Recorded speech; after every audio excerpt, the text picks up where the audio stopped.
Amazing day, Ma'am Michelle. Ayan, ito na po yung order nyo. Promax PR20 gravel bike. Ito po ay kulay black with blue. Ayan, so kung mapapansin nyo po, no, ayan, good condition. Walang gas-gas o anything sa kanyang frame. Bali, ito po ay naka 3x7 speed.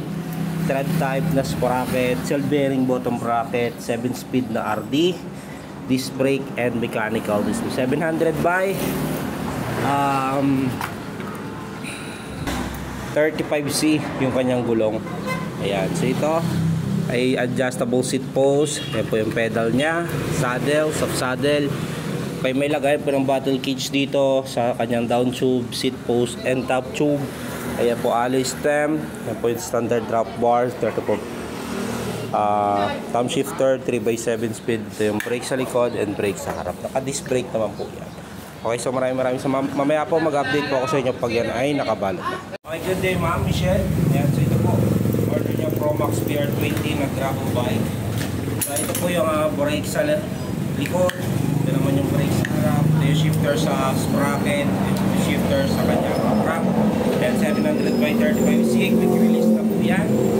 Ayan po ay size 48 yung frame. Kulay black with blue. Okay, so ngayon po papakita ko sa inyo na yung nakatono na. Ito sa kanyang sprocket. Ayan po ay 7 speed.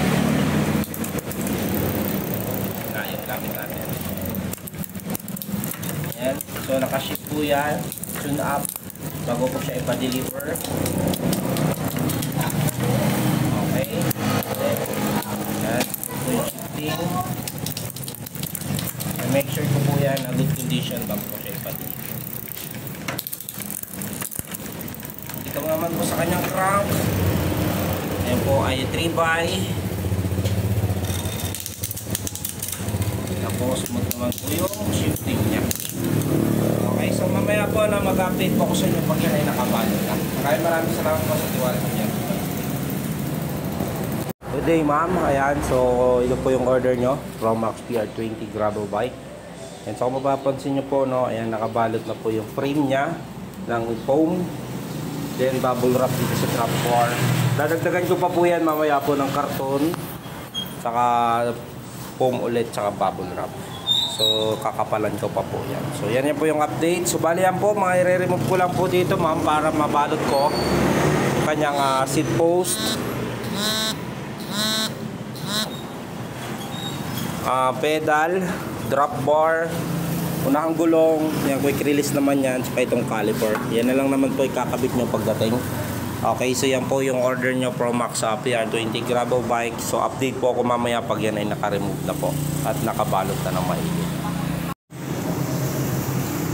Good day, Ma'am Michelle. Ayan, so ito na po yung order mo. Promax PR20 gravel bike. So kung mapapansin nyo po, no, ayan, nakabalot na po yan. Naka-remove lang po yung kanyang unahang gulong, drop bar, seat post and pedal. Kasama na rin yung caliper. So yan na lang po ikakabit nyo pagdating. So dito na rin yung freebies, saka yung may kasama na rin po yung tools. Okay, so yan po. So sasapinan ko pa po yan ng karton, bubble wrap and foam. So update po ako mamaya pag natapos na. Michelle, ito na po yung order mo. Ayan, so kung mapapansin nyo po, may karton, nasapin, plus bubble wrap, lagyan ko sa sako, tapos bubble wrap ulit. So yan po, update po ako mamaya pag tapos na. Ito na yung order mo. Ayan, si Promax PR20 na drop off ko na po sa JNT. Wait nyo na lang po, 3 to 7 days darating na po. Maraming salamat. Amazing day, Ma'am Michelle. Ayan, so si Ma'am Michelle May Ochabelo ng Ilocos Sur. Ayan, so Santa Catalina. Ayan, so nag-avail sa atin ng Promax PR20 gravel bike.